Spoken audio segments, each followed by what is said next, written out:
I mean, after all them vows you took, is cheating enough to leave?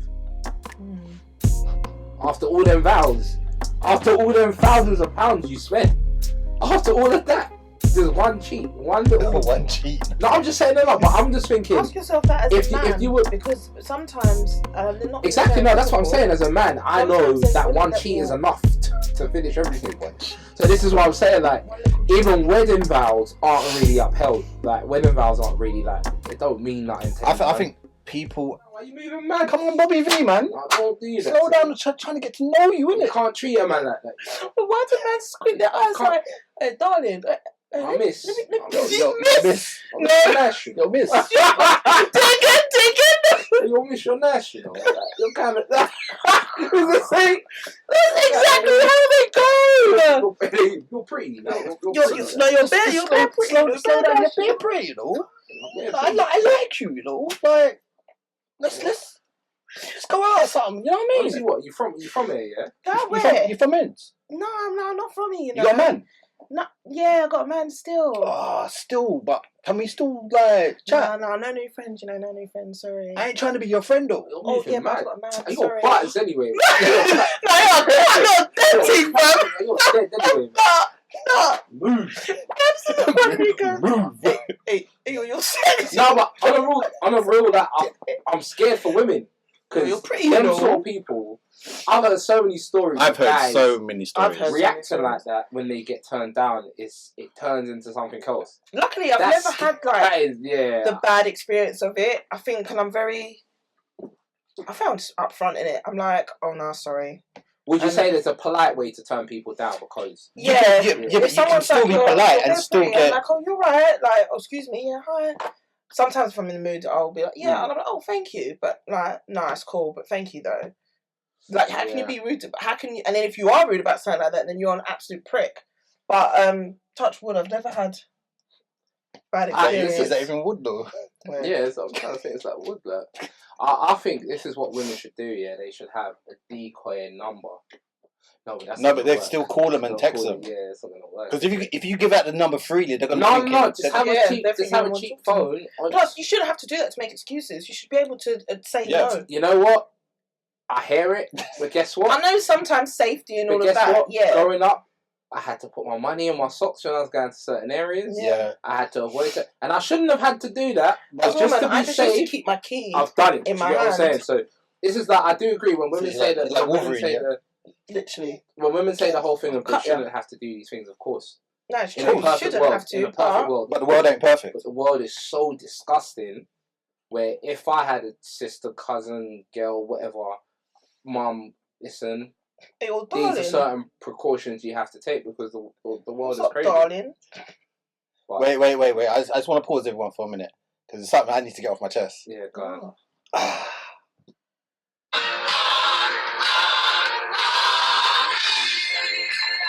Oh yeah. Thank you. Yeah. Thank you. One thing I will say about that is you lot are becoming a team again. Do you know what? I'm seeing it. And I'm liking what I'm seeing. I'm not going to lie. No, I'm but not going to be a no, bit but- Arsenal fan about it. Where Mark is annoying me because I used to say to him all last season, Oh, now we ain't Chelsea gonna... are becoming a unit again. And he would be like, no, because we ain't gonna... and this is the thing, remember, I've got experience in this because I've seen Liverpool when they were bad and had to work up. And you know, like when you see the different stages of the team forming some form of identity. I saw Liverpool form their identity. I believe it was the first season. It was the second season Klopp took over. I saw it in the first season, but the second season when he had his full season. Yeah, but don't get me wrong. Yeah. I've seen patches. Mhm. I saw patches last season of what Maresca can kind of do. Yeah, he's a good manager. He was playing certain players out of position, but since the World Cup, watching the World Cup games, I saw what he was trying to do, and I saw it actually. Like I was like, right, like One thing I really respect about him, and this is where he's not Jurgen Klopp, as in they play different ways, but when Jurgen Klopp came to Liverpool, the method was heavy metal football, and that was guns blazing. Guns blazing. He neglected defence, and it was guns blazing. And then I think in his first full season, that's when you saw it at its prime, like heavy metal football. Yeah. I believe that's when we beat Man City 4-2. This is when you saw it.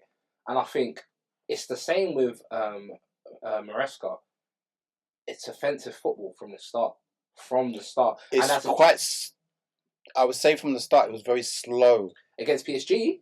No, not PSG, Okay. but from when he first started, it was very slow. Oh no, but the slow build up. Yeah, but against PSG, we were on him like flies. This is what I'm saying. He was building. You saw he was building the identity of the squad, and I actually think this year, Palmer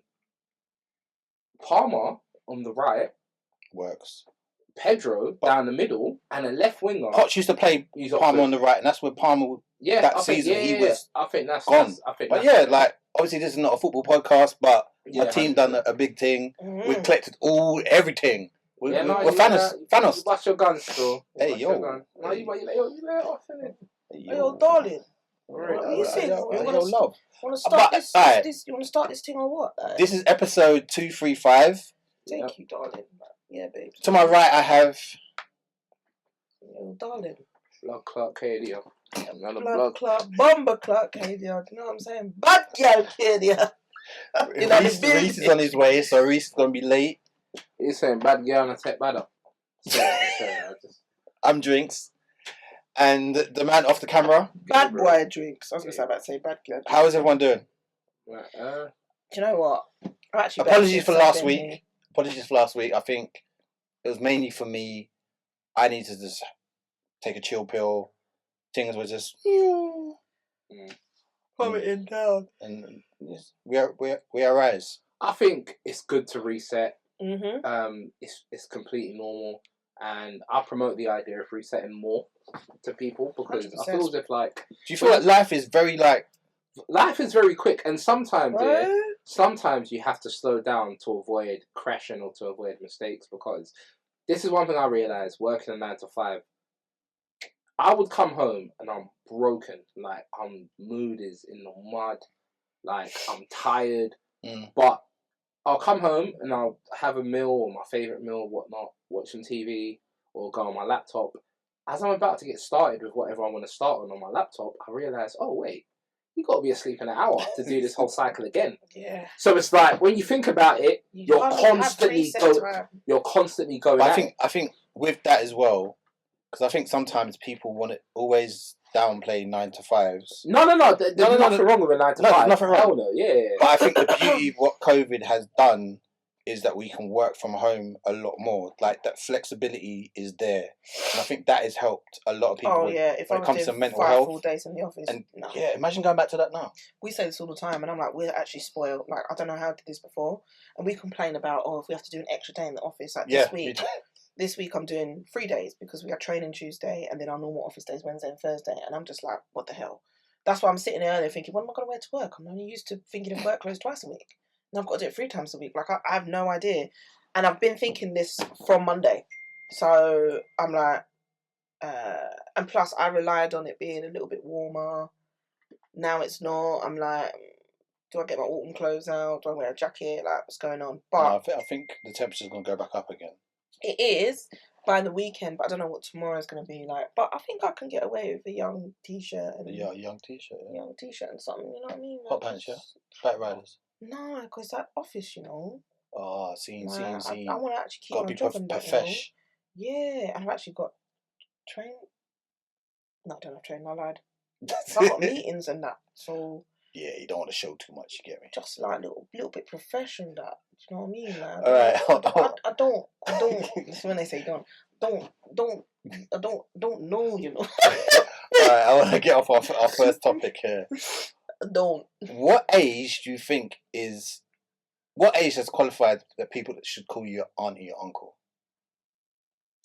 In what way? Because I personally feel attacked. Because I think this came out because you know that it was going on the blog sites about the barbecue that was literally like age appropriate, like people over 30s, and then the younger generation was getting vexed, like, oh, you aunties and uncles should be staying inside and not enjoying yourself, and the older people clap back like, what do you think we're gonna do? Like, we're still outside, like we're still enjoying ourselves. But what age do you reckon? Because people should be aunties and uncles? Late 30s, almost 40s. Like my friends or people that I know that are in like let's say late 30s to mid 40s, I think the generation under Gen Z lot would class them as like, yes, auntie, miss, as respect, but us lot will call an uncle like a uncle, like someone that you see,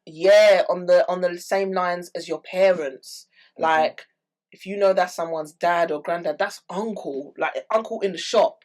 Do you know what I mean? Yeah. But mate, these days, as soon as you hit 30 or 28, no, you're called old. Because my nephews, when I say nephews, I mean my partner's nephews, but they're my nephews.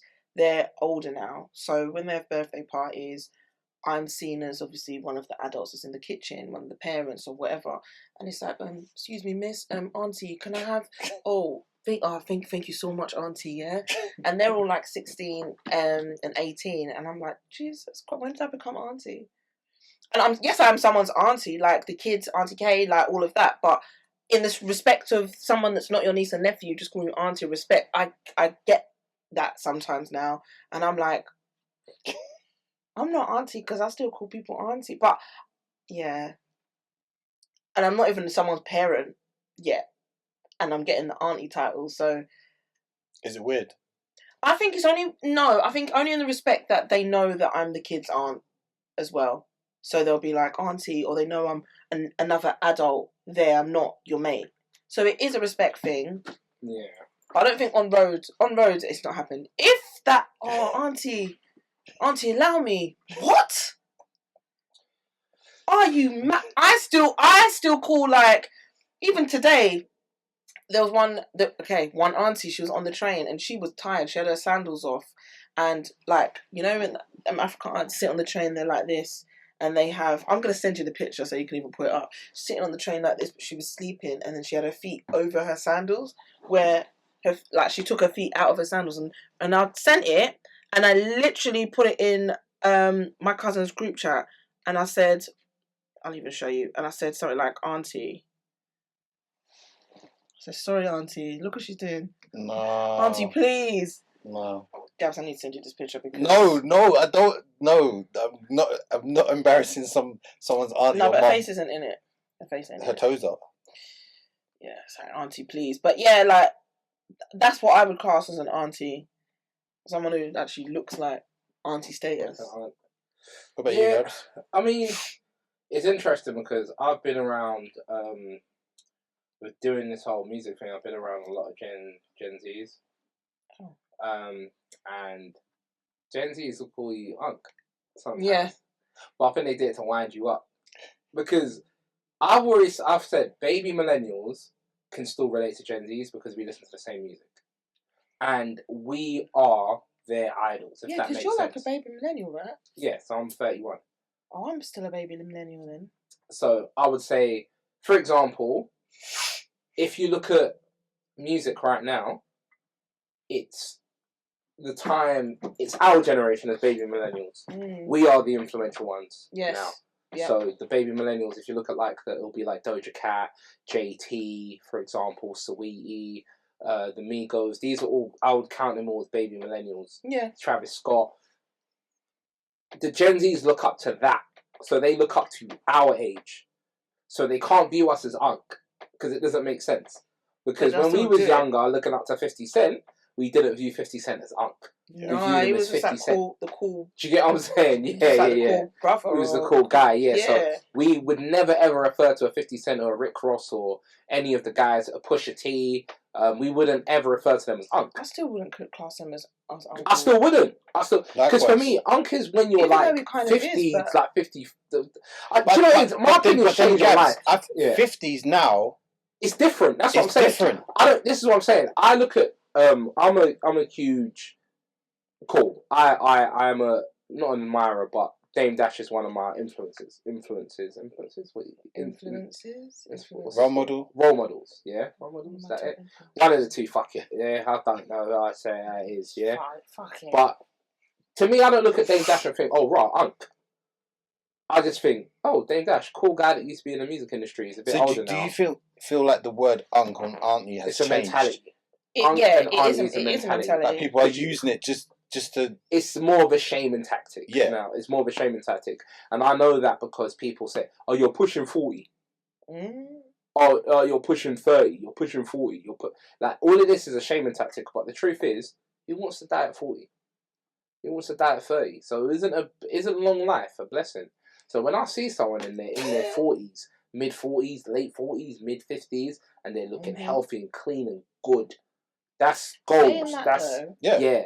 That tells me as a 31-year-old man, I ain't even pattern my health like that. I need to get in better shape. I need to do more things. That's what it says to me when I see people that age. So I don't, but it's more of a shaming tactic. It's more of a shaming tactic it's not, men don't get offended at it as much because man's a man, innit? Like, men, you'll be in your prime in your 40s. They'll cry in the car. Yeah, no, but not even that though. As a man, you'll be in your prime in your 40s. Skepta's only really started getting recognition in his 40s in terms of like, for being a handsome man.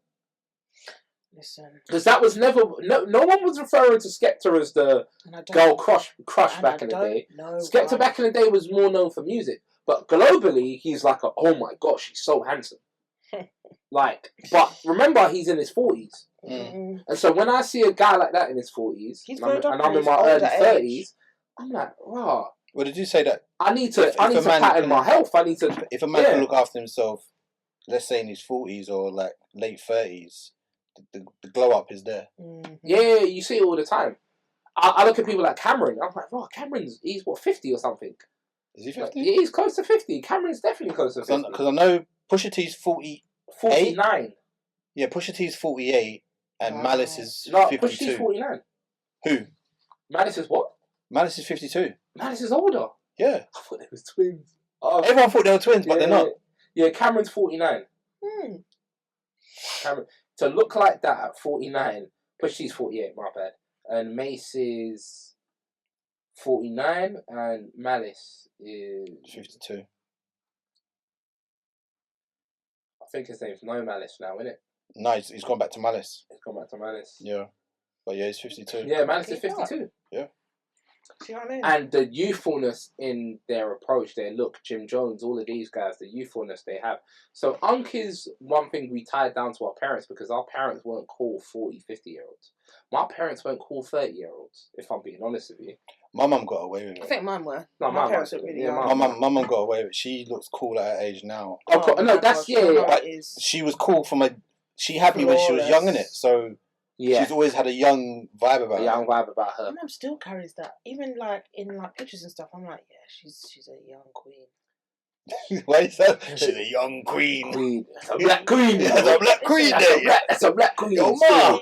Now, what made me laugh? My mum looks very young, you know. A couple of years ago, my mum got approached by some young boy. Oh no! And he was like, my mum was like, "You do realise I've got a son older than you?" And he was like, "Raw."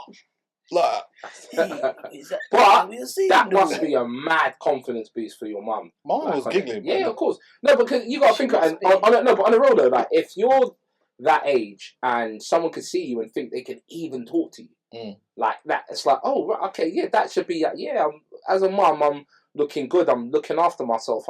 As a man, when you get to that age, you'll be the same thing. You'll be thinking, your mother. Yeah. No, it's funny, right? Because I watch videos of these Gen Z young boys moving to cougars on TikTok. It's happening so much. And they post it, but these cougars go for it. These older aunties go for it. It's like, but the thing is, like their approach is funny as well. Like you'll see a guy go up to a woman, and be like, oh shit, where you get that from? Where'd you get that from? Oh no, all of that behind you. Where'd you get that?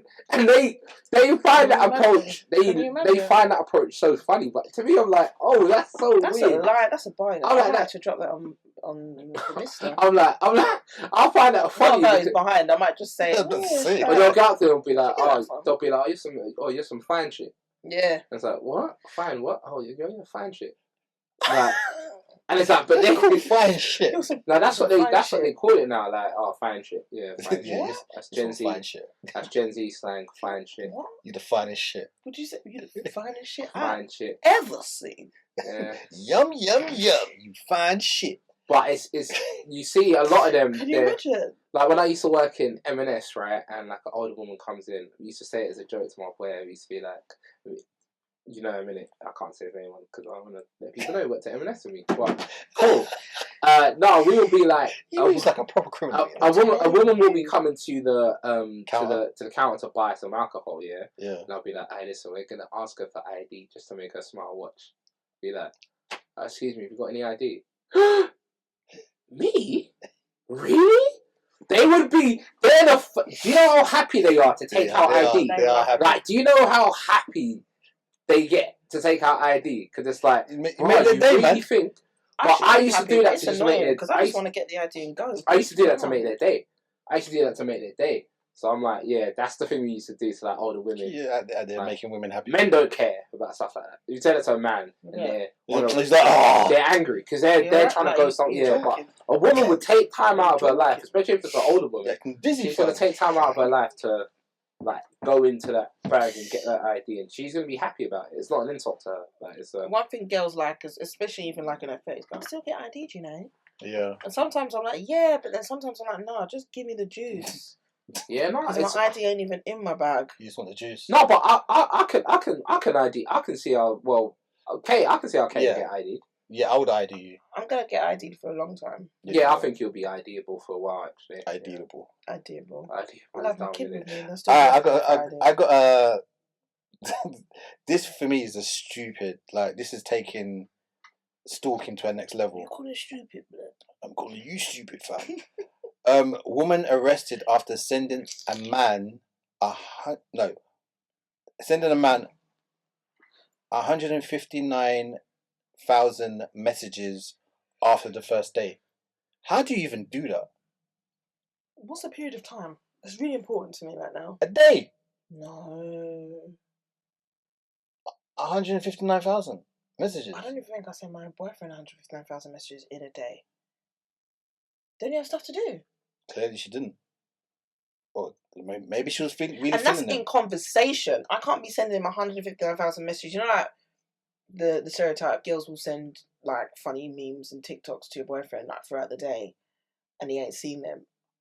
I couldn't reach that. What? What are you saying? She better be saying something, boy. What are you saying? Hi, I wondered if you got home safe. Oh yeah, how was you last night? Oh yeah, you didn't text me back yet. Oh yeah, what are you up to? What did you do for work? What did you say? There's only so much you can say. Maybe she fell in love. I don't know. Like, what was you saying? Individual messages. Well, just think of it. Like after a first date, you may just like text them like, "Oh, I got home" or whatever, blah blah. Yeah, you can get carried away and send bare stuff. But what was she sending? Maybe she wants to tell her whole life story to him or something. Oh, maybe. Mm-hmm. Or I just want to kind of tell you, oh yeah, I read about this. Oh yeah, I forgot to tell you this. Oh yeah, how many sisters do you have? Do you have any brothers? Oh yeah, do you have kids? Oh yeah, what do you want kids one day? Do you want to get married? Oh yeah, what do you think about me? Do you think we like my outfit? When are we gonna go get it next time? Oh yeah, I really like this place. Do you like that place? Oh, I think we should wear this. Oh my gosh, wouldn't it be so cute if we could colour code? Blocker. I can see how it can happen, but even then, I'd run out of things to say. And they must have all been unread, and it must have just said. His phone must be just vibrating or like. That reminds me of the group chat, and my group chat is never like that unless everybody spoke about Love Island, and I'm recording like now, for example, and I have not watched Love Island, and I go back to the group, and the group's got 400 plus messages. But that's the group chat, and it only reached 1,000. So what is she saying? It's annoying because like if you're not up to date, it's just long. You just got to. I skim through it and the voice notes. After a while, group chats, I'm up to date or there'll I'm be not. like 400 messages, and that's group chat. I'm not reading that.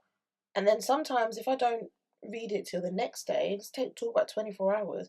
That's still not going to reach 1,000 odd. So my point is, what the hell is this bitch saying? I don't know. I don't want to think of it. That's after scary. The first couple and not having a response, you just don't say. Bunny boilers, man. That's a true bunny boiler. That's a real. Oh god, this feels so nice. Just got my nails done. I'm scratching my back. I fucking love it. ASMR. I wanted to like put a quote out here and we can discuss it further. The late Bernie Mac once said, "Money attracts females you want. Struggle attracts the woman you need." Say that again, sir. Money attracts females you want. Struggle attracts the woman you need. 100%. Yes. Like church, boy. Yes. Praise God. Each and every time. Yes. All right. Why do you agree? I'm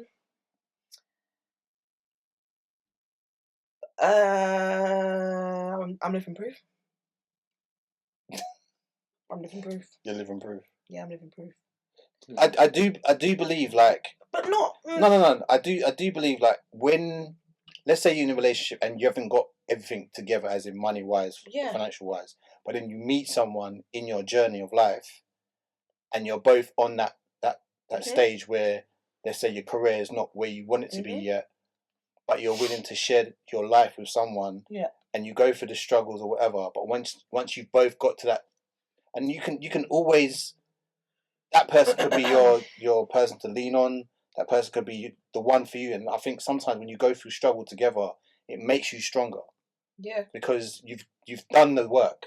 Whereas with money, you're always thinking, does this person just want me for my money? Exactly that. I think like in my relationship now, I think we've grown together and we've seen each other both through each other's struggles. And when I've had my struggles, he's been there to hold me up and vice versa. And that's the definition of obviously having a good woman. And yeah, the woman you need is like, do you know what I mean? I agree with that in the sense of the woman you need is the one that's going to be there through the hard times. The woman you want, not necessarily, because before I knew it, my partner was always like, well, yeah, you was the one I wanted. I knew that. And I wouldn't say, money attracted that, like money attracted me. But maybe my profile and what I fit at the time, if it wasn't me and it was another girl, maybe, money would attract her to him, because maybe she's not thinking, she's like, oh, I'm top girl or whatever, I need a broke nigga, I want this. So I do get that. Do you feel, let's say in the dating world now, obviously you may not know now because you're not dating, you're not out there like that, Apparently. But do you feel that some women are just looking for the finished article? Yeah. Rather than looking to build with someone? When I was originally looking in the beginning, I was never looking. Obviously, if you got the finished article, cool. But I never looked for that because I'm like, I always believed in, I'm not there yet. So I kind of wouldn't mind, not saying I had to, but I wouldn't have minded being with someone that was also on their journey because we can grow together. It wasn't like a big thing for me, which is back then, like it was ages ago. Yeah, it was nearly 10 years. But back then, girls were looking for the finished article, and girls still do now. But apart from finished article, they want to know the fit profile. They want to know that you've got this going, you've got this, you're earning this money, you've got your own yard, you've got this, you've got that. And then, do you know what? You can be my type because I'm on this level, so you need to be. Which is, okay, fair. If a woman's at a certain level and she wants a guy to meet her at that level or higher, I think that's not too much to ask for, and that's knowing your worth. Because I know if I was at a certain level, I'm never going to be like, I wouldn't think anyone's below me, but I probably wouldn't mind having someone that's near enough my level. But at the same time, I'm never perfect. I'm never the finished product. So if someone else is on their journey and so am I don't think it really matters where we are, as long as we've got the same morals and the same drive. I think sometimes that's what's missing. Like people are not really talking about family values or or someone's morals. Exactly that. Or like I hear a lot of money, generous, money, car, things. It's more materialistic Stuff. Yeah. So I get that. Gabs, you got anything to add to that? I mean, I believe it to a certain extent, but then at the same time, I believe men don't have. I just don't believe a man can be loved unconditionally at the same time. We've spoken about that. 100%. Yeah, and even though women might say yes, we can. I don't think. From what I know, Katie's from, yes, I love my man unconditionally. That's fine, but men, no man feels as if they can be loved unconditionally. And I know that's a genuine thing, like worldwide, universal, whatever you want to call it. It actually is, and it's very sad. It upsets me. But at the same time, it's like I don't think wedding vows, for example, are ever really upheld. Like, that's why you have to write your because own. if someone cheats, right? I mean, after all the vows you took, is cheating enough to leave? After all them vows, after all them thousands of pounds you spent, after all of that, just one cheat, one little one cheat. No, I'm just saying no, but I'm just thinking. Ask yourself that as a man, if you would, because sometimes they're not exactly. No, that's what I'm saying. As a man, I know that one cheat is enough to finish everything. So this is what I'm saying. Like, even wedding vows aren't really upheld. Like, wedding vows aren't really like it don't mean nothing. I think people devalue. I think nowadays people devalue marriage a lot more. Well, where I think a lot of our parents' generation, the last of our generation. Yeah, it was marriage and bam, you stick with it. Fight for your marriage or whatever. Now you get married, one bad thing happens, peace, gone. One divorce. Divorce and I want the house. Language I was trying to do there. I don't know what that was. I was gonna say something else and it came out really wrong. I was gonna say but anyway. I was gonna say something crud, and then I realised But well, speaking of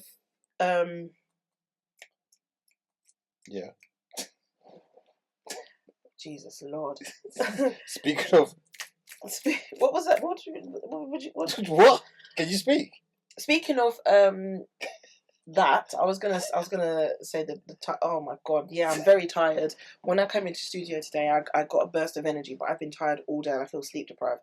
No, but then speaking of that, it kind of brings me to the point of what I wanted to kind of talk about black women telling the world why they love black men, and we need more of this as a culture. And I saw it on Welcome to the Culture. It's relatable page that we share their posts quite often and vice versa. They're pagans, man. What are you talking about? Check it out. Welcome to the Culture. They are pagans though still. Yeah, no, good. I like working for them because they bring it together the culture. Oh, now he says it. No, I work. I work for them, innit? You weren't saying that before, boy. Before ain't nothing wrong with working for them now. Are you working for the brand still? Working for the culture, like that. Oh, like that. See, with me, I'm just trying to work for the culture. Yeah, patenting, yeah. Culture, Anyway, Kate, as you were saying. So, it's not available. Whoops. What's not available? This post that I went to look at. I know why it's not available. Hold on. Let's, as the person working for the company, yeah, make it available for a second.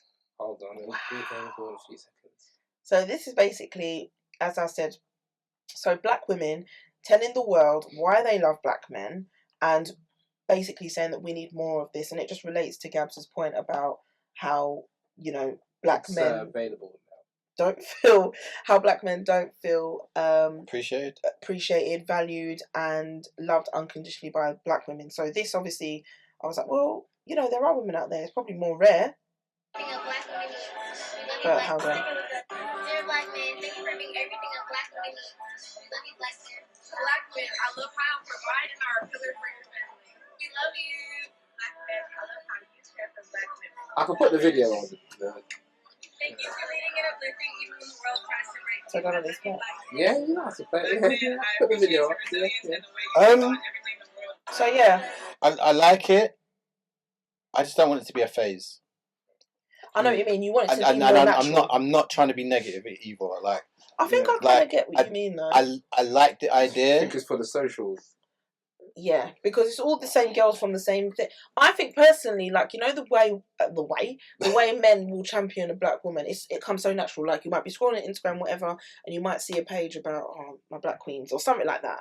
But it won't be something that's trending. It will just be something that's generic, and you see more of it, but you don't see more of it on the flip side, which I think naturally. But I wouldn't say it would be nice. It would be nice, but then I think sometimes with social media, we gear towards the negative more. So, like, when I say that, I mean, we always see he's a bad father, he's broke, he's this, he's that.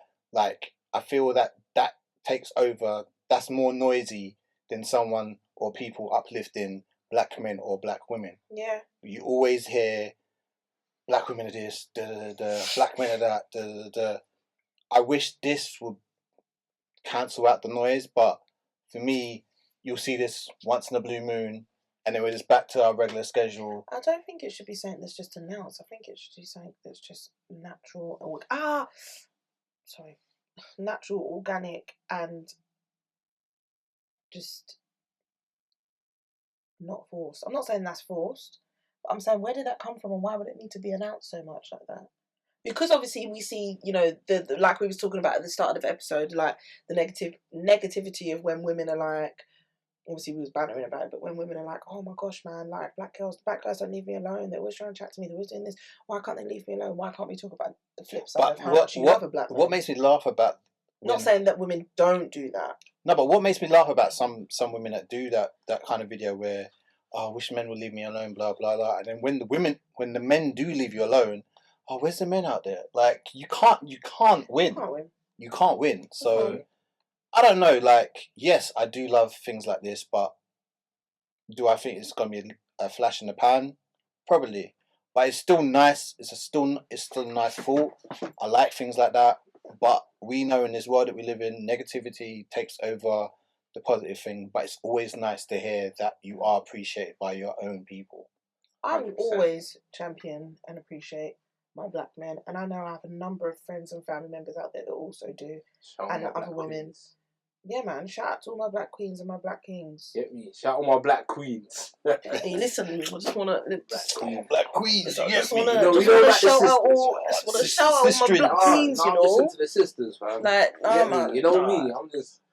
For me, it's the chocolate sisters, fam. No, man, because you know me. The white thing. I don't do the white thing, you know. Shut up.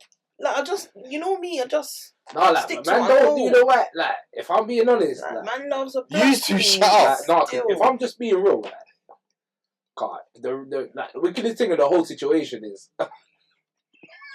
nah. Well, the whole man, like, rubbing my eyes, like, God. Not bad, man. No, it's true though, like, you know. Like the sisters, fam. They're my queens, like, You know what I mean? They lick the lips, they look up to the People sky. like- The mannerisms is so on point. It's done. My queens. Alright. I'm going to go around the room. Just mention one thing for you that you love about black men. For me, obviously, black women. You black women. Don't Shut up. What's one thing you love about black men? Oh, their radiant skin. Okay. It can't be like I can't be like, you know, oh yeah, they're strong. I don't want to say anything that's stereotypical. Like we love just say it. Because you know people are gonna be like, yeah, be positive out here. This was like they're strong. No, I'm not gonna say that because that then turns into stereotypical. Like the one thing that about black men that isn't just stereotypical is their glistening, melanin, beautiful chocolate skin, all shades. Same for black women, but all shades. We hear that. Mark, are you taking that in? Hey, I ain't taking that in. Are you taking that in as a black king? oh shit, no, taking it as mad. Taking it kind of crazy, to be honest. Alright, for me, but your black queens though. just the natural beauty. Tell us about us, you know. I love the natural beauty of black women, the way they present themselves, the way they carry themselves, the things they go through, and they can still have that confidence and radiance to still smile, still keep you happy. The strong mothers out there, like. This is what I say, I can't do the acting, though. Shut up. Try and get us cancelled out here. When Reese comes, you gotta ask him as well. Yeah. Yeah, like he's not exempt. No, he's not. Don't get it twisted. But it's weird because, like, for me, I've only dated black women. Yeah. And it's weird, like, when I've been single and then, like, you've only what? I'm like, yeah, that's all I know. Yeah. I know it's black, man. I come for a black woman, innit? So that's what I know. That's what I'm saying. I would say two things. I'll say two things. I'll say I enjoy this too much. I like how upfront they can be. How what? How upfront black women could be. So, and this isn't cool. Let's forget dating, but let's just talk about actual just relationships with a black woman. So that can be friendship. That could be your sister. Could be anything, right? Black women are very upfront. A lot of Caribbean women, for example, and African women can be upfront, and some people can view it as rude. But it's not. It's being upfront, especially when it's from a place of concern. they're very good at being upfront and nurturing. Is the second point I was going to make. I've just found, for me, wherever I've worked somewhere, especially in a white establishment, where the majority of people are white.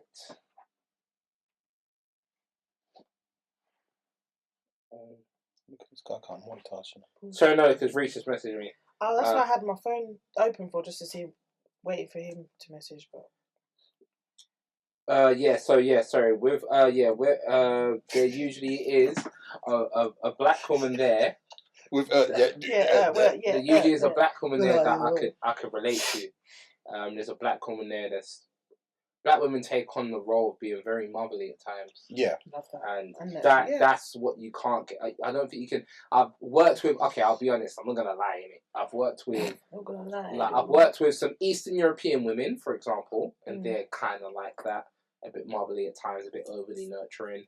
I've worked with some Latino. On him, man. You know, you get me. I've worked with some sticking on him. You know what I mean? I've worked with some Hispanic women, and they're pretty similar, but black women is that different level of nurturing and warmth that you get. It's different. I think I'll say I'm gonna kind of speak for my other half on that part. I think he would say the same, and it's so weird. I think me and him have different types of conversations about life all the time, and it was just yesterday. What did I say today? Wednesday. Yeah, just yesterday. He was like, I can't remember what he was saying, but he basically made a comment, and he was like, he says it all the time. He was like, I love you at your most natural, like, no makeup. Not that I wear much anyway.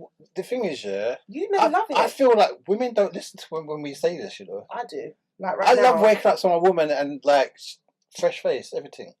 Mate, brother, I'm fresh face right now. Let me see your blemishes, man. Ciao. Literally, no. What did I say? No, he's basically said. I can't remember what he was talking about. He was like contour. Like, the contour is ridiculous. And he was like, you see the sun? You'd think like girls don't want makeup on their skin, like in the sun. He was like, this girl had contour, and I thought, oh, she's got a decent face in it. And then I saw the sun glisten on me, and I could see all the undertones and colours. So when he was leaving for work, I was at the door, and I was saying see you later, and I was like, oh, the sun's glistening right on my face. I'm like, what can you see? He was like, fresh face. He went, you look the same. But he says it all the time. He likes that, and at my most natural, and that's one of the best things he likes about me, that I can, you know, I do like to wear makeup. Of course, all girls do, but I wear it because I want to, not because I need to. And that I like that about me. I can go to work and think, fuck it, I don't want to put makeup on today, and not feel like embarrassed, like I ain't got no makeup on. I feel like I like to sit and work and lean on my face, like, do you know what I mean? Or like I like that. Or wear a white shirt and do this. Well, maybe not because of my cream. I might mark it up. But do you know what I mean? Like, it's nice. And sometimes at the end of the day, I've just got to wash my face normal, not do extra to get the makeup off and stuff. So it's nice. And I think, and not a lot of women will agree, but I love women when they're at their most natural. I've seen all my friends, I say all my black friends because we're talking about black women, at their most natural. Like, we went to the spa this weekend, just gone. Thanks for the invite, yeah. Why did I invite you to the spa? It wasn't actually me. It's our. We do an annual spa trip. Me and the girls. Why not? Me and a group of girls. One of my friends, she organises it, and this is the second year that I've gone. But she's changed my name, Shanae. She's been doing it, and it's been nice. Do you know, like, speaking about spas and that, yeah. What? Go on. So when you go to Jamaica, you let that man rub the limestone upon your body and just grease it up and just. Are you talking about the clay? The limestone. The rubber dog. I always call it the clay, but it's actually. It's limestone, yeah. I've never. Do you know what's funny enough? I've never done that when I've gone to Jamaica. It's the weirdest thing. I've got an opinion. And I've always thought about it, but do you know what? It must be nice, but it's never like attracting me. Like, oh, I must go to Jamaica. I've got an opinion on it. There's other things I want to do. I've got an opinion on it. Not saying I wouldn't, but go on. Passport bros get laughed at, right, by women. Women laugh at passport bros because it's seen as. What is the definition of passport bros? Okay, so I'll go into it, right? So I know one person who's lived the life of a passport bro.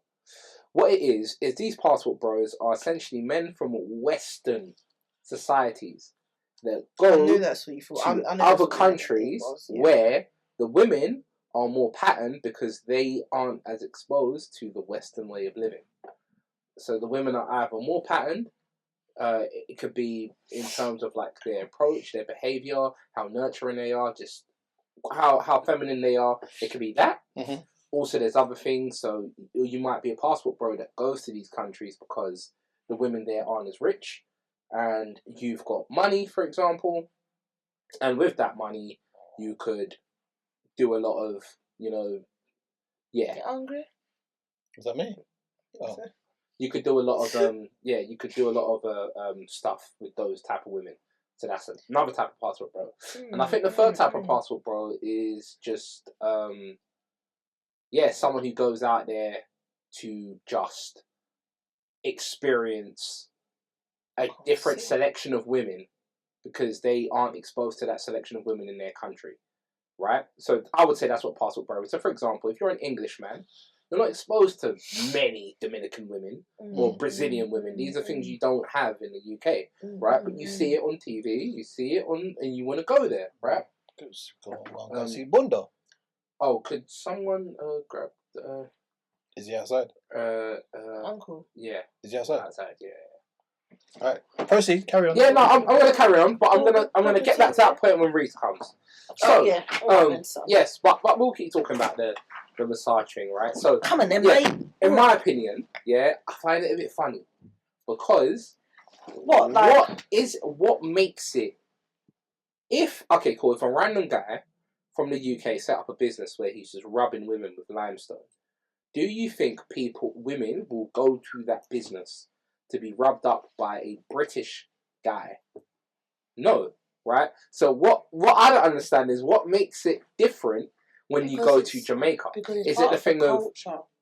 And it's obviously like he's a man of the island. Like it's like when you go to Jamaica, and it's not even that. Like you go to Jamaica and you go and you want to go in the water, or you want to get jerk from the jerk man that's on the beach, or like whatever food from whatever man on the beach and stuff like that. Like, it's because it's part of the. No, talk about jerking man, crazy.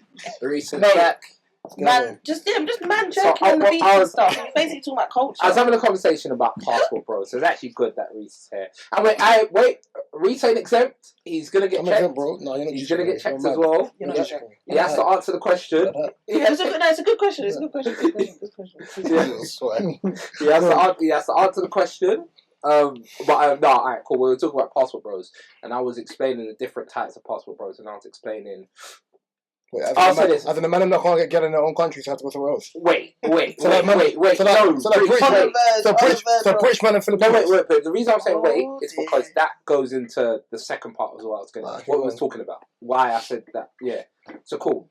For me, a passport bro is a guy from a Western country that will go to one of those countries where they're not as exposed to Western society and they have different ordeals, morals, whatever, and the women are just different in terms of how they are, right? So in the Dominican Republic, Brazil, Thailand, wherever it is that people go to. Second type of passport bro is someone who goes out there because they've got more money than those women and they're obviously trying to do exchange for exchange. Oh, like Don Rep. Like who? Dominican Republic. Yeah. People that go to that, like you see all the women in Dominican Republic that people are talking to. Yeah. No, they're workers. I know. There's what people don't. I know people have been out there. They're workers. Yeah. And then the third type of passport bro is a guy that literally just wants to explore different women around the world because wherever they're from, they're not used to a variety. So if you're from the UK, for example, not much. What are you trying to ask me? Not much of a variety. No, the question's a third. No, the question's the other. The question is the other thingy segment from before. This is the current one. So what I was saying to Kadia is this, yeah? Women get on to guys for being passport bros, and they say, for example, you see what you just said when you came in? They say that. So that's the main criticism, right? But at the same time, women will go to countries like Jamaica and they would let themselves get rubbed up in all that kind of getting rubbed up and they're moving naughty, yeah. What? And they're moving what? They're moving naughty. Far to naughty shots. I know women. They go to these countries, yeah. I know because the Jamaican man have to sweeten out the woman and that. But they're moving naughty. I know that's what's funny. So when these women go there, all of a sudden they're moving naughty. Yeah, but then when a man goes to Dominican Republic, and is moving Narrrty, yeah, it's a problem. Stop saying it, bro. For me, are they passport girls? Because I know women that have gone to Jamaica to get wifed up. All right, cool. How about that? Yeah, but it's not just Jamaica. No. Okay, cool. So girls do girls trip and Well, I'm telling you, I know women that have gone to Jamaica to get wifed up. All right, so the equivalent of what you're saying, yeah, it's a false equivalent because the outcome isn't the same. So, right. For example, the three iterations you mentioned of passport bros, yeah, some people obviously. Some people go out there because they can't get women in their own area. Some people are looking for something because they're sick and tired of westernized women. I can't even remember what the third one is. And the third one is exchange. People just want to exchange. Yeah. Now, body influence. Yeah. Now, even with those three iterations of what passport pros are, everything in all three of them, it's all based on exchange. All based on exchange. Not the second one about you just wanted to meet women of a new like culture of women. And if they're trying to parlay in front in pumps, then it's parlay in pumps. Yeah. So then ultimately, it's still an equivalent. It's an exchange. So so the second one is Dom Rep, for example. It's still an exchange. You're giving bread to sample the pumps local array that is being provided. So I watch a lot of travellers. I want to know where that thing is. No. I watch a lot. I watch a lot of travellers, and there's one in particular, a guy I watch from Kenya called Ayamara. You watch guy? Yeah, I watch male travellers. I wouldn't watch female travellers. It wouldn't make sense to watch female travellers as a man. Yeah. Sorry. Yeah. So. So yeah. I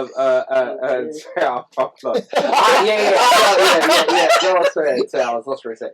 Male traveller, Mara, right, and he's from Kenya, right. So he's not like from the UK with bare money, America, but no, he's from Kenya. He's gone to work in Colombia. He's done like a TEFL course, and he's gone to work in Colombia, and then from that he's made a YouTube channel. He started making money. He started traveling the world. And he's gone to loads of different countries, and the way some of the women treat him in these countries, I'm like, yo, that's very different. It's a bit of you, innit? I'm like, that is very different, and it's not. And these aren't women that he's necessarily doing anything with, or yeah, but it's just like how they're treating him. It's like, oh, okay, I can see why a man would want to go somewhere. I'm gonna spin it back to what you were saying, yeah. Which was stop it. Yeah. 500 and you're so dumb. Yeah. The equivalent isn't the same because ultimately there's three iterations of passport bros. Yeah.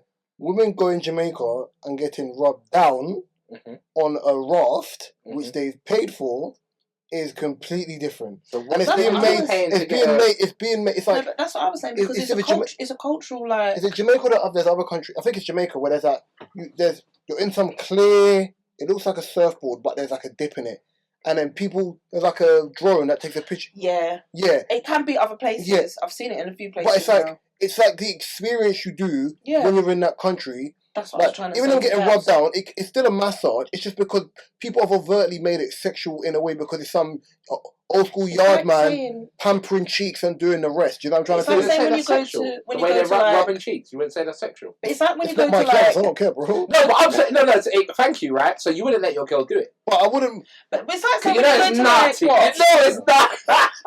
I did. He knows it's Narrrty. No, but what I mean, I wouldn't let my girl do it in an insecure way. Yeah. I just think it's brazy. Like, I'd be like, if you're single, do you like? I'll let my girl get a massage. I'll let my girl get a normal massage. Yeah, but the thing is, I can understand it in that sense. Oh, we're going to do the rafting thing. No, a normal massage. Like if my girl's like, I'm going to go get a massage. Cool. Okay, cool, yeah. Go off, sis, you know what I mean? Yeah, do your thing. But that's what I'm saying. It's like when you go to like. But no question, would you go and have the raft rub down? Yeah, raft rub down. It's funny. That should be the name of the episode. But would your partner have an issue if you get a rough rub down? That's the name of the episode. It has to be. I actually don't know because I've never thought of it in that sense. Narrrty. I've never thought of it in a sense of being rubbed down, and it's never attracted me. Oh, I want to go to Jamaica. I want to do. I think most of the people that do that are single anyway, or whatever. Like, or like, do you know what I'm saying? I'm sure.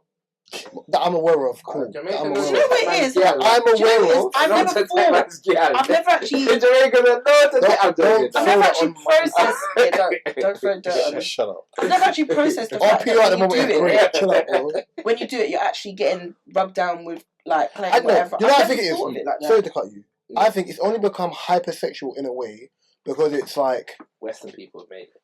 it's Western people who have broadcast I this think my anyway. mind Because I is think people have done this for years. It's been a thing for years. Yeah. But Western people have done it. You've got these big back American girls and now UK girls. Oh, are doing it. It's being filmed. They're doing they're obviously it comes across like the Tarzan and Jane thing, but in reverse, where it's like westernized person comes over and then the LEC don't know is just doing a task for the. You know what I'm trying to say? That's I know. Ultimately, I know what you mean. ultimately, each to their own, innit? Like, but I just don't compare Passport Bros. I like them New Balances, but yeah, they're laying the Ross, innit? Yeah. The second person said it to me today, right? Yeah. It's the conditions of what the free Passport Bros thing is compared to I'm going on holiday with my girls and I'm doing that. It's not like you're going Mardi Gras, man, are dashing beads on your gal. It's a completely different experience. Mardi Gras, you know. I like Mardi Gras. But you've seen Girls Trip. That's why I use Mardi Gras as an example. Oh, I like Mardi Gras from Princess and the Frog. But Girls Trip. But did you even know as well? Like, there's European women, more so Caucasian women, have a trip. They go to Kenya, I think, or I think it's Kenya because of them warriors. I think it's Maasai warriors. Yeah, and they on the beach. The Maasai warriors chilling on the beach, and they're cleaning up all the women, bro. The women go there to meet them because apparently they're known for whatever they do, innit? Hello, milk of magnesia. They're known to do whatever they do, innit? They're known to do whatever they do. No, but this is the thing. I think with a country like Jamaica, I think. Watch your mouth. No. It's a different. Mind your tone, you know. What's your tone, bro? That's not how I get down. With a country like Jamaica, Jamaica, for example, the men are known to know how to speak to women. They're known to know silver tongue bandits. Yeah, they're known to. So I guess in a way, okay, pretty, but attitude. If a woman ever said to me, "I'm moving to Jamaica because I want to find the love of my life," I wouldn't call her a passport girl. I'll say, "Listen, go out there, explore." You know, actual proper Jamaican men. I'm not talking like yard man or like British born Jamaican men. Like they're proper people, bro. Like the marriage, married early. Like they're proper. Of course. Family oriented. I think, of course, but this is the thing, though, right? So it's the same in Nige, bro. It's the same thing. No. Nige is a bit different. So. No, you try to save a man just puts his people. No. Actually, no. To be drowned. Because Alexa, play "Give Yours New Song" once. You don't get you're not playing. Because if I ask you, right? Okay, cool. So if I say, if you go to Jamaica, I'm going in October. So you're going in October. Okay, cool. Have you been there before? Yeah. Okay, cool. So when you go to Jamaica, how would you say? And I was asking if he's been there because I haven't been Nigeria. I know. I haven't been Nigeria. No, not because you've not. I would have thought. Well, you've not been Nigeria. And I've been when I was a kid, but you don't count it. You don't remember. Yeah, not as an adult. No, you don't count it. That's right. So as an adult, you've been Jamaica. So I'll say like I went as a Jamaica, one of the 9-year-old. And that's a bit difficult. I still remember everything. No, I remember everything. No, you remember it, but you won't know as much, like, as an adult. Oh, no. Yeah, no. I know. I didn't do resort. I did like great grandma's house. Okay. And then did hotel. Then came back. Not staying in Ochi like everyone. No. We stayed in Ochi for a little bit, but for like a few days. While you were seeing family. Yeah. Okay, cool. My grandma lives in the country, bro. It was boring. I was gonna say. So I've seen a lot of stuff. Online about people talk about men back home in Jamaica, and there's a guy in particular. He's on Shea Barra quite a bit, but he knows the man name and cool. What's his name? He's always talking about. He's always talking about guys not spend. He's always talking about like spending money on women, and guys in the UK don't want to spend money on China. Women. No, not China. It's like Aaron Huntsman. Okay, go on. Huntsman. He's on TikTok. He's popular. He knows the man name. He's okay, that's not mine. But, so he says a lot that he says men back home in Jamaica, like if they want to show their love for a woman, they're not gonna let the woman pay for anything. They're gonna build her a house from scratch, all them kind of stuff. And he's saying real men are in Jamaica. What we have here, we have Instagram beauty boys, like influencer. Call him a beauty boy. No, he's got a specific way. He's got calling them man at Instagram. Yeah, he says the men here. What man in the UK is building a house from scratch? Yeah, no, that's what I'm saying. That's what I'm saying. He's saying the men here want soft fly. Can I argue one point? I hate this debate. So is that true? No. Yes or no? But can I argue one point about that? Yeah. The reason why that as an argument doesn't sit well with me, is because Jamaica, the Caribbean, is LEC countries. Yeah. Right. Yeah. I.e., why like Chinese people and Americans or whatever can kind of infiltrate and kind of leave their paws in certain places across the islands because they're LEC countries. Yeah. Now, my uncles that came over here when they were young, for example, a lot of them do what most people class as proper jobs, trade skills, plumbers, electricians, like painters. They do trade skills. Handymen. So right. Yeah, don't really like that word, but cool. Right. Yeah. I'm being childish, but I just thought I'd catch you out. But even in that being the case, craftsman. Craftsman. Right. Yeah. That sounds. Get me. Right. Yeah. Right. Yeah. But even in them being that sentence is crazy. No worries. Right. Yeah. Young Spray is doing the most right now. So even if them being craft capable, yeah. That type of man still exists, but there's more jobs. It's like Africans and doctors and lawyers. There's more jobs and doing things in which you enjoy. Now here's the thing. I don't think the job you do can be classified as that's a man's job. It's dumb. Right, yeah? Yeah, okay. Ultimately what's happening is, now when you're looking at it, because everyone does so many other jobs, those painters, decorators, plumbers, electricians, engineers, whatever iteration of what they do, they can charge literally an arm and leg and your spinal cord because a lot of people can't do their job and can't do their job well. Yeah. They're literally specialists. Yeah. Right, yeah? So when it's, I need a paint and decorator, or I need they're charging you probably an extra 40 to 60 quid more than they would before. Calling the gas man out, for them to be like, just turn the switch off, it's charging you £60 for a call out. So ultimately, if you can't gauge, and the reason why I don't like it, to kind of piggyback what Mark said, you can't say something like that, because if I'm now going, oh, that's not a man's job, men used to go to war and build houses. Well, first of all, the patriotism is the same, so I'm not going to war for anyone, right, Secondly, if that's the case, you be in the kitchen. So you can't, I don't like the argument of you saying, as a man, you should do that. I can't tell you what to do as a woman, bro. You have freedom of choice. Like, it's that simple. You can vote, I can vote. You can work, I can work. We have to be, like, when them arguments happen and you see that bigger podcast or people of affluence say dopey things, I just stop talking. Because I'm like, I want to see who you end up with in the next 10 years. That's what I want to see.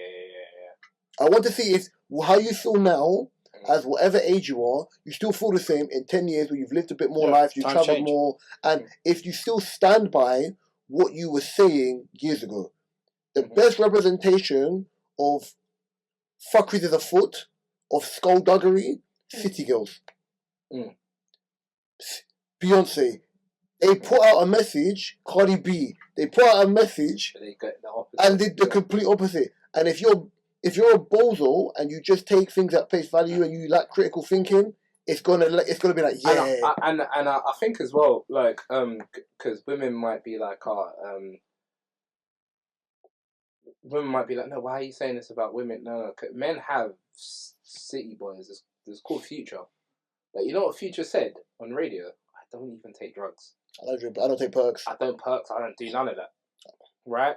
But he's telling people, I'll pop a perk, and everyone's doing it. Now, as a man, if you're listening to that and you're following that life, you're an idiot. You're an idiot. Because why would you do something to that? But there's a lot of women that do follow the lifestyle of these city girls. And it's like, okay, but remember though, because a lot of people talk about city girls, but you know the city girls are millionaires. They're millionaires. So they didn't get to where they got to in life by finessing men. They actually got to where they got to in life through their talent. But they're trying to tell other women to get to where they got to one of them's under by manners, finessing bro. men. And it's like, it don't make sense. One of them's under manners by my man. By not Little Yachty. Oh. Fanna's head. Uzi. Under manners. Under manners. Yeah, man can make the jokes about the way man dresses. Under manners. Yeah, them women are real talented, man. So they should be encouraging. No, Lil Yachty's talented because he wrote their lyrics. I mean, no, they got a couple. I mean, JT's got a couple stuff that she's done. Lil Yachty wrote. No, not all of them. Lil Yachty's wrote. But the main one he wrote. Yeah, the main one. I was even gonna say actually, this topic wasn't part of the thing, but I just wanted to get you sort of opinion. I was talking about Jamaica, right? Oh, there we go. That's how Reese does it. It's that Reese transition. It's a counter. He's going, you know, in the car, it's a counter. Dembele, Doué, Kvaratskhelia up against Gabrielle. Gabrielle's in trouble. It's a counter. See the Travis Scott thing? I haven't heard of this track, but yeah. No, it's not the diss track. It's a line. Not the diss track. No, not the line. No, don't want to talk about on the new Jack Boys mixtape. The song where they sample Barrington Levi. And Lord. Barrington Levi's doing, it's an art called scatting, I believe. It's called scatting? Or is it scatting? Scatting something else, but go on. Yeah. I was going to say. And Barrington... No, I'm actually telling you, I would have played one thing is scat play. What he's saying I'm thinking scat play. But go on, continue. I'm going to play Travis Scott's version. I want to hear your opinion on it. Oh dear. I'm shook. You've heard the Clipse album, man. Because they're saying this is offensive to Caribbeans. Briefly. Memphis, they had Let me get to it. Yeah, please. Today. The way I said, let me get to it. Let me talk you through it. Why is it? Yeah. Oh my gosh. I just heard it. Yeah.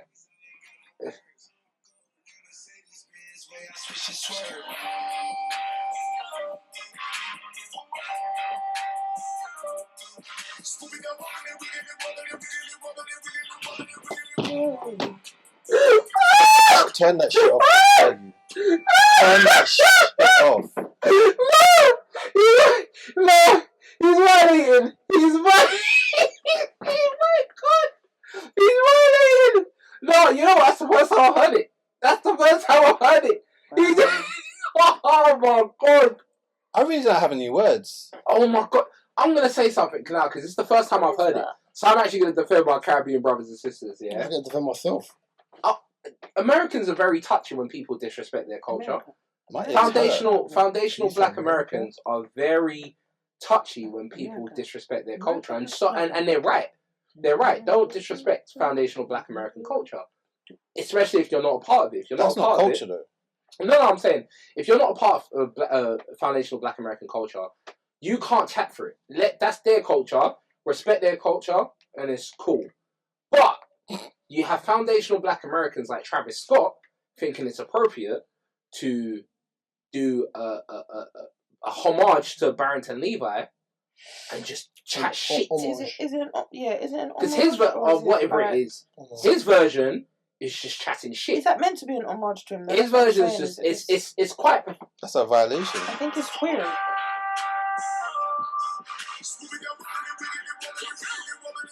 Oh wait, that's wait. Oh, Babes is on it. Copyright, man. Oh no, don't worry, you're good. Oh, you know people, yeah? Yeah, no, you're actually good. They wouldn't. Yeah. Okay. So okay, cool. My thing isn't so much about So I've never been a big fan of Travis Scott. I don't get it. I've always said that. I think the early parts of his career, he ripped off his sound from A$AP Rocky, and he's just kind of gone in a. I like Travis Scott.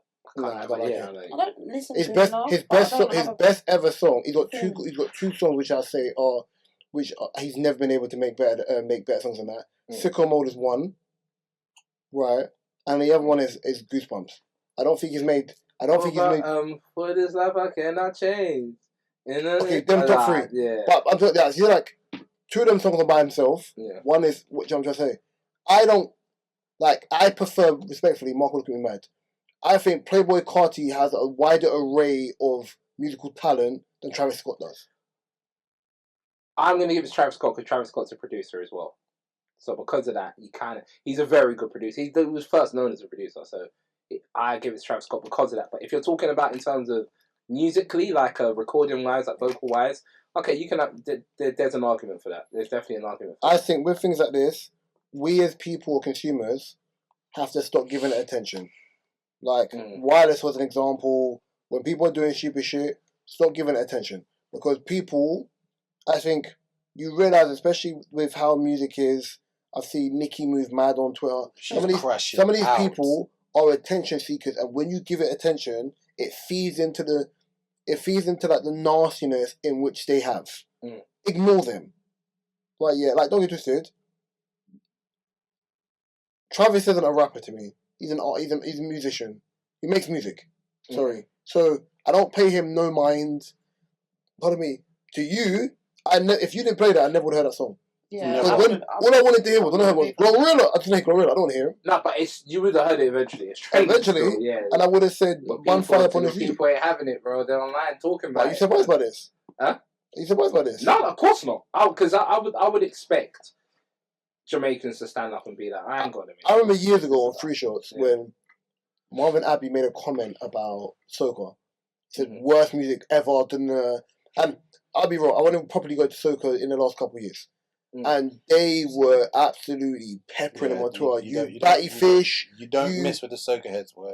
They were I've got getting an opinion on soca, but my opinion on soca Don't do it on my platform, please. No, I'm just saying my opinion on soca might be similar, but at the same time, I've got that opinion on Afrobeats as well. So it's not like it's not like directed at Caribbean culture. I just think I'm not a big fan of music made for dancing, if that makes sense. You don't I'm more so of a fan of you like. Pull up your pants and... No, I'm also a fan of like the main criticism I have for Afrobeats, and it's changing now, is the lack of lyricism. That's the part I don't understand the language, so I can't say anything. Yeah, right. Yeah. So and even when it's done in English, okay, cool. But this one criticism is more for even Ghanaian. Like when Azonto was in, that to me, I hated Azonto. I'm so glad that era is buried and in the bin and will never come back. Because to me, that was a dark period for Africa. Never come back. Things go full circle. I don't think it could ever come back. It was so bad. Ozonto music was so bad. Okay. Sorry. Nah, it was sadly, bad, it's now bro. in my head. Get it out. It was bad. All right. But I've been listening to not soca music. I think they're kind of related. Bouillon. So it's called Bouillon. What are you trying to Beyond say? music. I don't know what he's trying to say. I look at Kaden because I was like, Kaden, you know what I mean? No? What are you trying to say? Bouillon. There's that Sir? Sir? baddies on my left, baddies on my right. I said, hey. What is it? I don't know. No, you know it. You know it. It's a popular song right now. I have no idea. Wait, hold on. I'll pay the charge. Oh, my back. This. My back. Sounds like circle to me. But there's different types of soca. Yeah. Like there's Trini soca. Oh, I don't know. This is Bouillon. What the hell is that? Bouillon. Bouillon. French, isn't it? No, it is. I think it is. It's from like the Martinique, the other Dominican. where Thierry is from? Yeah. I was going to say, is it more I think French? it's from, Because that's yeah. exactly I think it's Creole influence. I believe. So you listening to that in your room backing up? That and soca are cousins. That is wild. That's crazy. Yeah, I That is wild. You know what it? But that and you listen to this in your room while you're backing it up. It's wild. that and soca's cousins. So the other day I was listening to that, and it made me go back to listen to some soca. A bit. It made me go back and listen to some soca, and I was like, okay, yeah, soca's not alright, cool, yeah, maybe. Gav's in his room just. Mark, before you pivot to the next subject, have you heard that Doneo tune with Omar? Yeah. Okay, cool. Go get to me. So what's the name? Omar, as in old school Omar. There's nothing like this Omar yet. Who's speaking of Doneo? Who's seen the clip that Doneo posted about his 90s Omar. What, going to the shops? The cleaning. Yeah. His mum is funny. I think you said you have not listened to the album yet, Clipse. No, I've heard some songs, but not. I need to hear Beavers. Huh? Bieber dropped the album. I need to hear Beavers. I've not heard that yet. Someone said Bieber's album is as good as Journal's, and I was like, oh no, it's all right. Do you know what? I listened on Monday, and I need to re-listen to the album again. I get annoyed. Why? What? Because people don't rate Justin Bieber's R&B game. Journal's is brave, you know. Who? People don't rate it. I think he's got a song that Craig David wrote for him back in the day. Is it Make It Right? Is it Make It Right? That's why Craig David still around being a pain in the house. No, but Craig, this is. I think this is one of Justin Timberlake. Well, okay, I'm not rating. But I rate Justin Timberlake's R&B game. No, I'm not anymore. I don't. No, his R&B game's only good if he's with Furrow and Timbo. That's you know. Yeah, I know you're whispering for like the camera won't pick you up. No. I rate his game. Justin Bieber, his R&B game is slept on. Sensational. And it is sensational. Like, I don't understand why it's slept on though. I like Bieber. Oh, what do you mean it's alright? Uncle, please, Teddy State. Hey, you're not over there calling me uncle. I am. You rate John B's R&B game? No, because your generation loves the John B. That's something I will say, but you can't disrespect John B. But then I love John B. Mark does love John B and Justin. Have you seen him recently? I've seen him live twice, and he's got a sick tune. And he's got a sick tune with. He can play the drums, piano, everything. He's got a sick tune with "Oh My God, Your Babes." Alex. Thank you, Alex Isley. One thing I will say is your generation. Oh, it's Alex now. Well, I know it was Alex, but it's Isley, if you're nasty. Because John B couldn't get away with that in this era. Get away with what? Because he's got a lineup. Yeah, you don't want that long no more. He would have been. I'm telling you, the Gen Zs would have said. But we wasn't into like trims and shit. Literally, we were just like, come on, listen to music. Bro, we was Power Rangers. The Black Ranger had a. No. That's what I'm saying. That even my generation wasn't really cancel culture. Cancel culture is a new thing because growing up, we listened to everyone. Christina Aguilera, for example, she had the video in the street. Remember the street with Lil Kim? She's not white though. But still, you can't get away with doing that nowadays. Yeah, yeah, and like you know that J-Lo get away with everything, so we're not doing that, bro. No, that's what I'm saying. No, our generation did. Me and you, no, because I'm not a J-Lo fan. I've never been. But I'm saying not you, but I'm saying our generation. Don't mix me. And Mark's generation did. So it's our generation. But the Gen Z, I did what? Your generation let J-Lo get away with anything she wanted. And J-Lo wasn't my generation. Of course, J-Lo's your generation, bro. She's not. Bro, J-Lo's in her 50s, bro. No, so she came out later on. Her generation is still our time. In the 90s. Your generation then. We're talking like Bobby Brown, Michael Jackson. Bro, J-Lo came. No, she was a dancer. No, she was not. She was a dancer in the 90s. She wasn't out there. She was a dancer. Michael Jackson's your generation, bro. You know how old this man is? What am I smoking on? No, you know. How can you not say it's not my generation when I lived Let me tell you how I define. Mark was a kid. This is how I define when MJ generation. was in his prime. Yeah?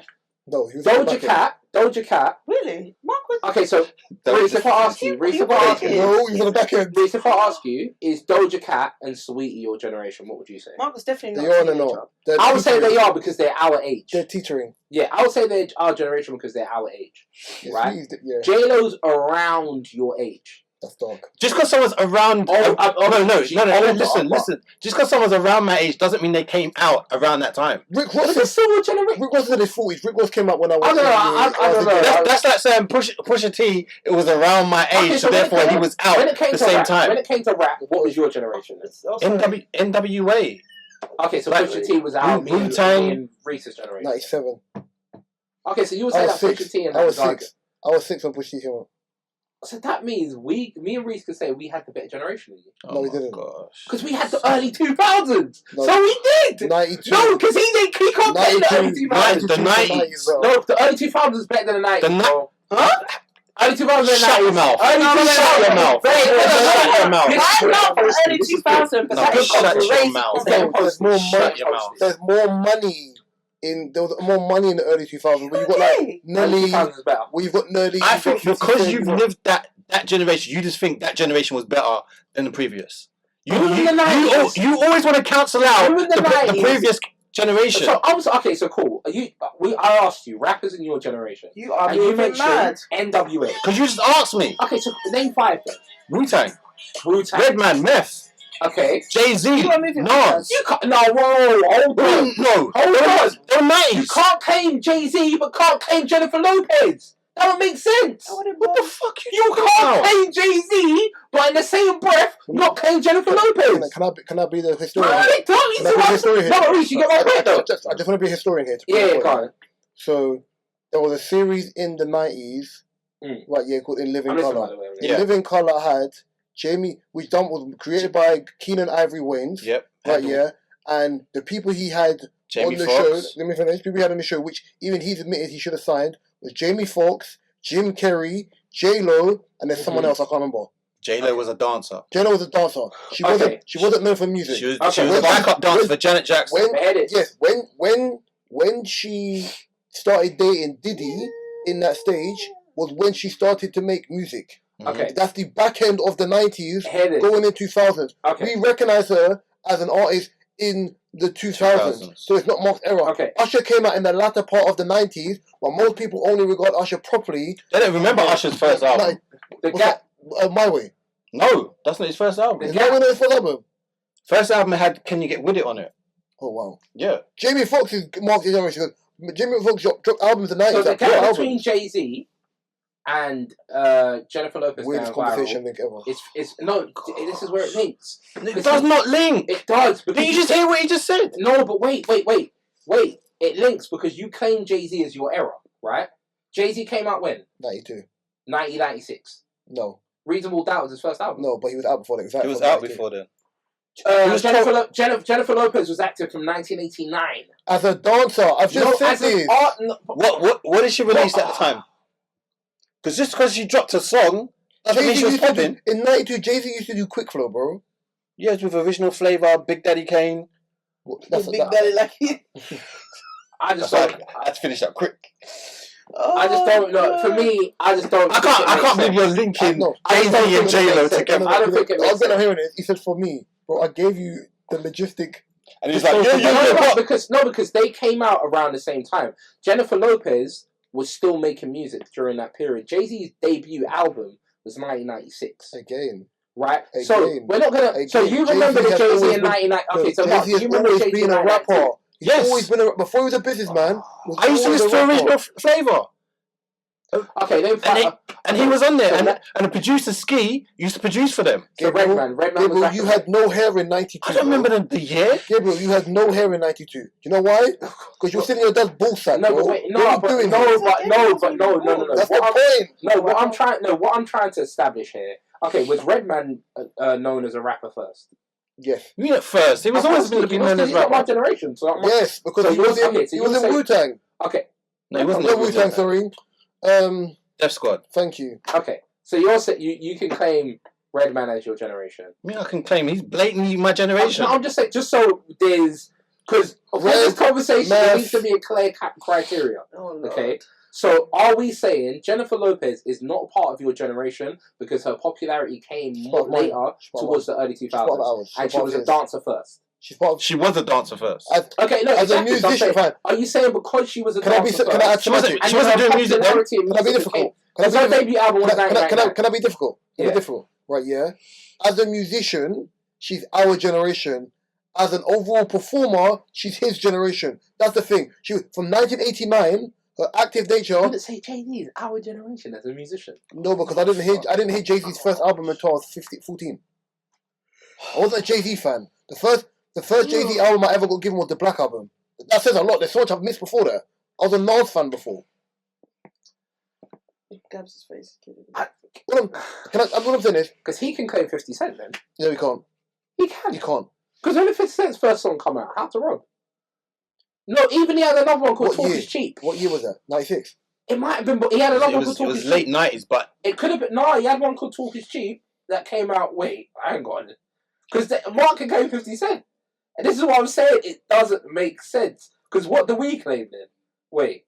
Talk is cheap. Let me see. Hold on. Talk is cheap. Oh, it meant to talk about Clipse. See, not many people have heard this song. This little pagan over here. Or was it an unreleased? Probably unreleased. So, okay, 1997. 1997 is when it was released. So you can... It should say to a generation then. Are you doing a draft here? No, I'm just, because it's good conversation because I'm trying to understand what me and Reese's generation is then. Because I would have said 50 Cent's my generation. Because his popularity was in the early 2000s. So are you based on popularity? I'm basing it more on popularity. More than...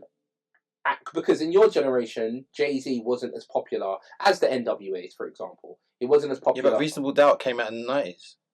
Yeah. And that's deemed a classic album. So Nas is part of your generation as well? Yes. So Reese, who's our generation then? Nelly. This is crazy.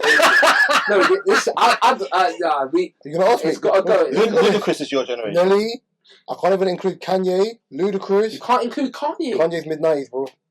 You can't include Kanye West. He's mid-90s. As a rapper, his popularity was in the 2000s.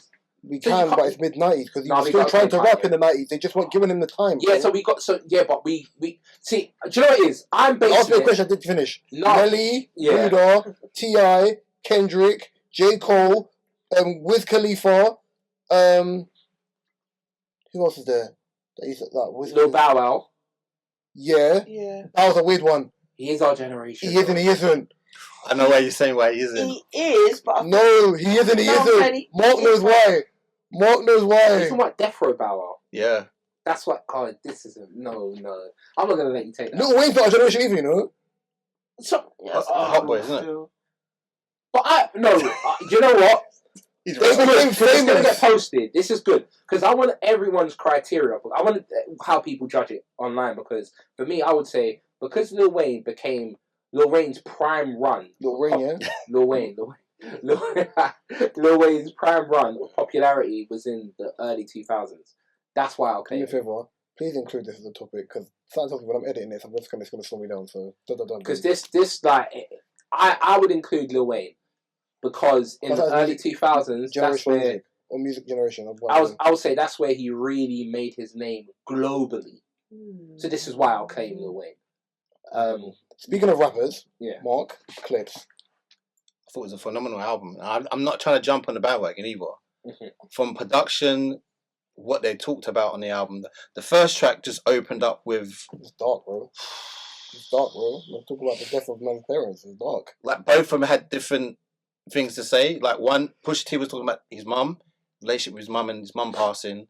Malice was talking about his dad passing, and How did they pass it? I know they passed away like 4 months Apart. apart, but you felt what they were saying. Like it was. I think I felt it more when I watched their NPR because it's a Yeah. lot clearer. They're great performers. Great Sitting clarity. down, bro. Yeah, It's amazing. Clarity. Clarity. Because Push, you can tell Push loves hip hop, yeah, because the excitement. Yeah, in his face. you he's can got that tell smile.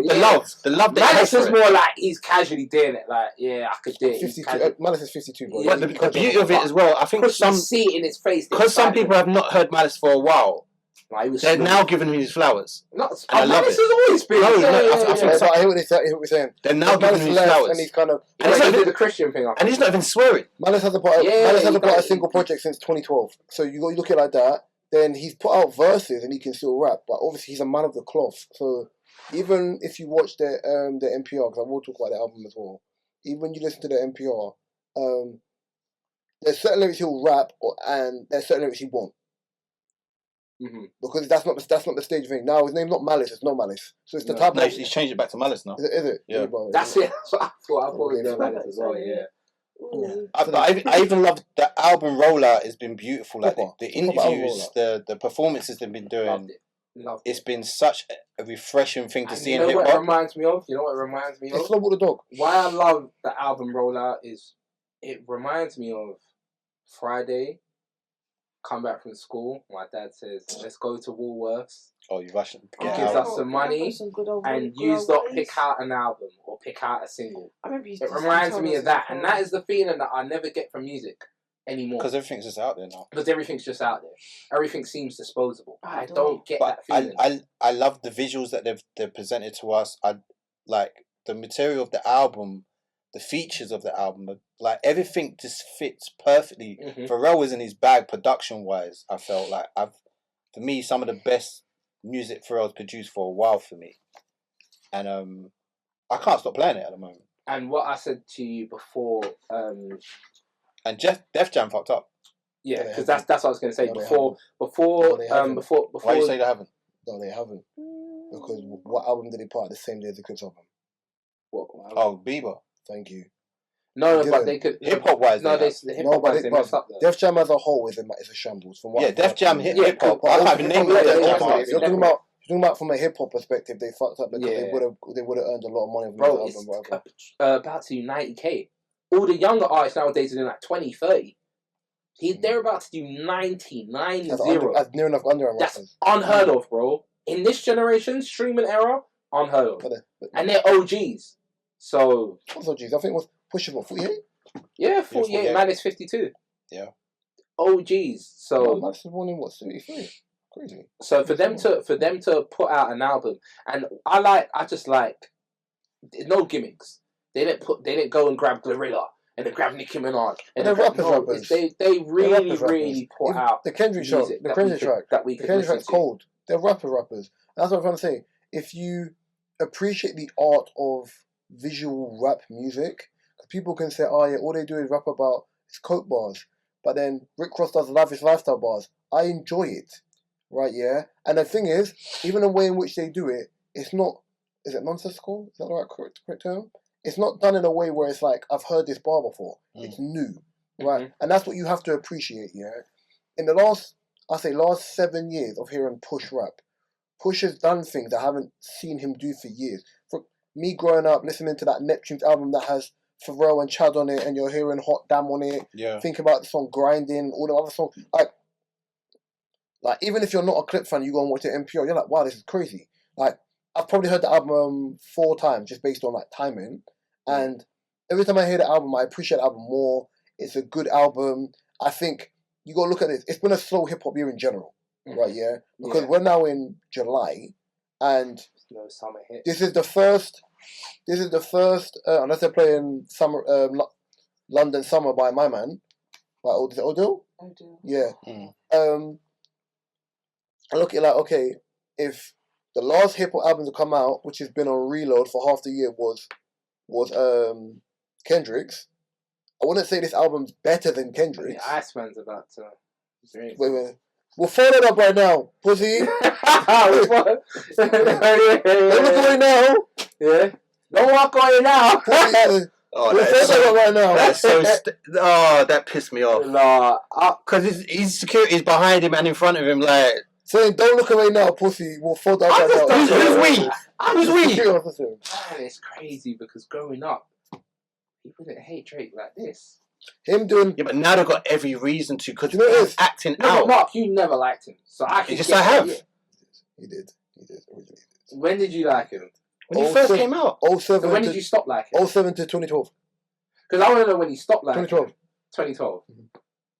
In 2012, Drake was good though. Views and stuff like that, I didn't like it. 2012. Oh my god. Yeah. Did you like? Okay, you like the. I've always liked. What's the Drake album with the blue cloud and the baby picture? Yeah, I like some. That? Okay. But I've always liked. Kendrick says nothing was the same since they dropped Control. I've always liked bits. Oh lord. I've never liked a full album of his.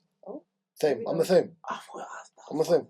There's always bits. My favorite Drake project as a commercial artist is him and Future. Oh, that's my worst one. You know. It's my favorite. Go back and listen to it. It's actually called. Is that with Jumpman? I'm not sure if it's with Jumpman. It's the one with the diamonds and the... Yeah, Jumpman's on there. Yeah. I don't know. I think my favourite project that I've listened to the most that I like him on is If You're Reading This. It's too late. Yeah.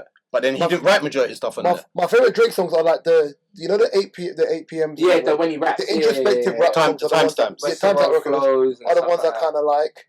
But then I think... I don't hate the R&B songs, the R&B ones.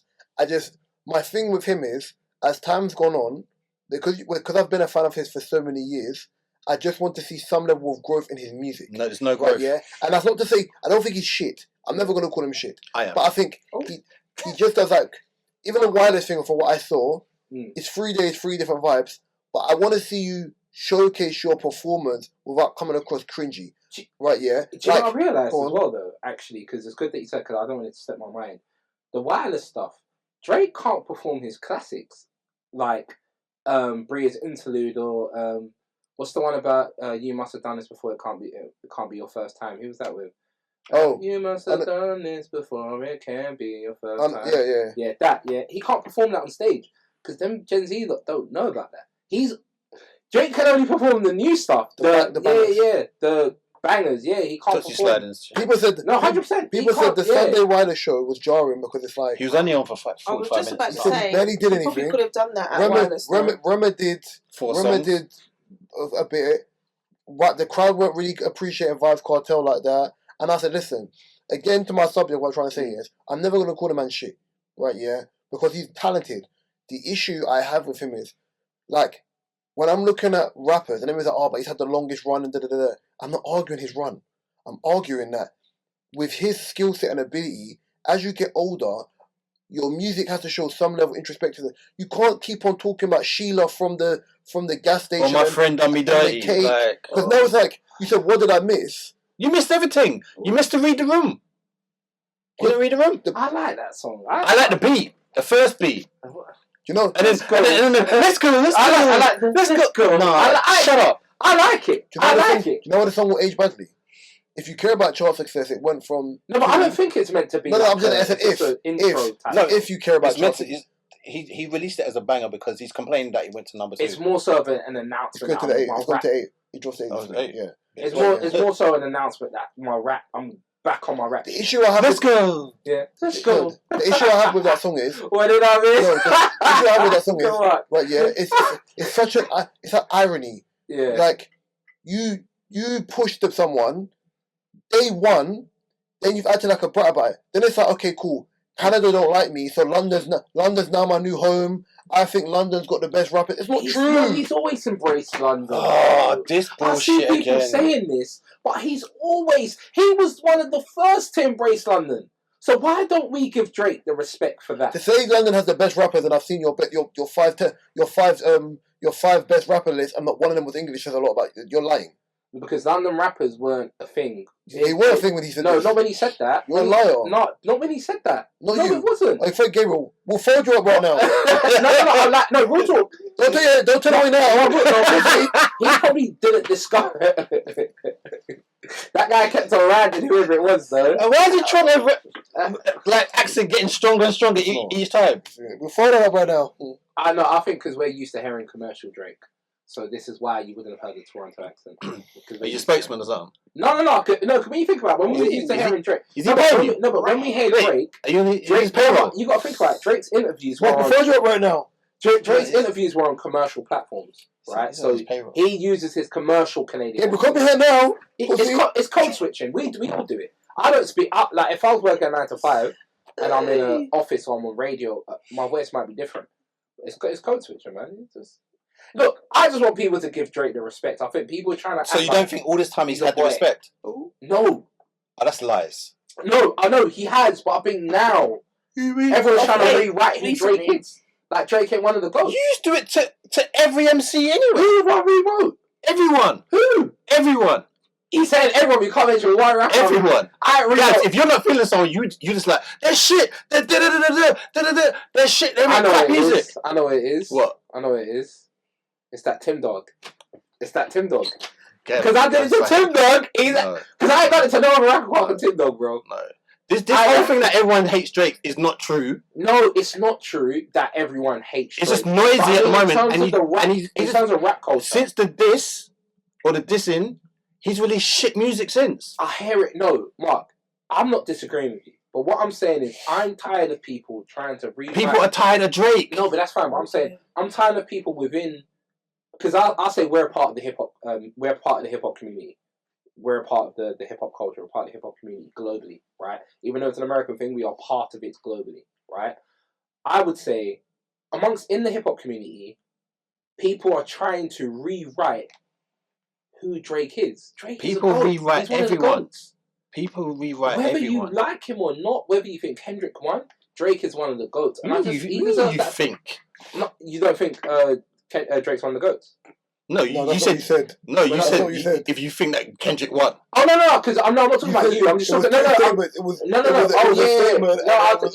what I'm saying. I'm saying whether you think Kendrick won, because there's people out there that think. That sounds like exclamation mark, question mark. Go on. No, I think Kendrick won, but there's people out there that think Drake won. I'm saying, regardless of your opinion, the Lawberries, regardless of who they are, regardless of who they are, what their opinion is, and then we can't rewrite that. But things change, Gab. If a man pushes the next man to diss him, and he fires back at him, and then you want to sue him, people have the right to change their opinion on someone that they once thought that he's the best. Like, wait, you're suing because you got this. But we can't rewrite what Drake has done for the culture. What you're saying isn't not fair. What you're saying, no, it is fair. What to you're saying, rewrite what a man has done for the can do that, culture. 'cause can. That's how history Since works. 2003. And then you realise some of the stuff he's done behind the Gabriel, scenes, it's Gabriel, nasty look at me, words. wait a I can't believe you're saying No. this. Can I finish? Because you're not listening to You're what one I'm of the saying. goats of our generation, bro. You're not listening to what I'm saying. Your generation. Yeah, you're saying we can't rewrite history because these good things. We can rewrite history. Do you know why? Because history is written by the winners. So what we believe, for example, think about school, for example. Mhm. Everything we read is based on the understanding of history that's being told to us based on who won. Someone else's perspective. Yeah, it doesn't mean it's true. It's just the history in which we want. We're saying we can't. We can. As a true historian, you wouldn't do that, though. But we're not true historians. No, we are. We are hip hop fans. We're proper hip hop fans. And most hip hop fans are and we bozos. would be hip hop historians when we are telling our young ones and reporting to our young ones how things worked. We would tell them, listen, Kendrick, Look at me. Agreeable. Drake is agreeable. one of the But by the way, I'm not disagreeing with what you're saying. I'm disagreeing with the fact of you saying you can't rewrite it. That's what I'm saying. You can. Okay. That's why people are doing it. Yes. They're doing it because they can. Okay. All right, I don't have anything more to say on that. Mark. Let's go. Bedtime. Let's go. No, you know what's funny? Sorry. How Mark said your generation. Mark distributed Drake to our generation. Wrap the episode. And this has been episode 200 and... Wait, his hand out and said your 235. I was going to say 234, but that was last week. Oh, God. Guys, and this has been episode 235 of the Different Strokes podcast with me, Kay, him.